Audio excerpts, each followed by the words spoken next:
বাবা মারা যাওয়ার পর আমি কলকাতায় চলে আসি। তো কলকাতায় এসে আমি তারপরে আমার বাকি পড়াশোনাটা করি।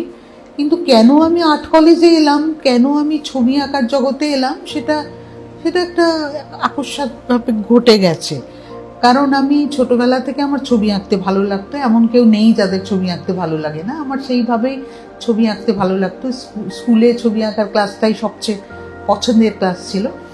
হ্যাঁ, তারপর আমার বাড়িতে আমার মা সামান্য যে পুজোর আয়োজন থাকতো সেখানে নানান রকমের সুন্দর সুন্দর ঠাকুরের ছবি এবং ঠাকুরের মূর্তি ছিল, সেগুলো আমার বেশ আকর্ষণ করতো। আমি দেখতে ভালোবাসতাম, ওগুলোকে সংগ্রহ করে যত্ন করে রাখার চেষ্টা করেছি।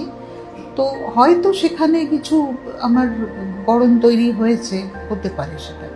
তারপরে আমি লাইফ সায়েন্স নিয়ে পড়াশোনা করেছি, জীববিজ্ঞান নিয়ে, কারণ সেখানে ছবি আঁকার স্কোপটা অনেক বেশি। আমি তখন আর্ট কলেজের ব্যাপারটাও জানতাম না যে আর্ট কলেজ বলে একটা কলেজ হয় এবং সেখানে পড়াশোনা হয়। তো আমি গ্র্যাজুয়েশন করার পরে আমাকে একজন বললো যে তুমি আর্ট হিস্ট্রি নিয়ে পড়াশোনা করতে পারো। তো আমি সেই সূত্রে আর্ট হিস্ট্রি নিয়ে ঢুকলাম রবীন্দ্রভারতীতে। কিন্তু ওখানে স্ট্রিম চেঞ্জ করা যায়।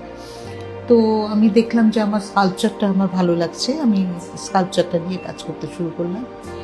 তো এই হচ্ছে আমার জার্নিটা।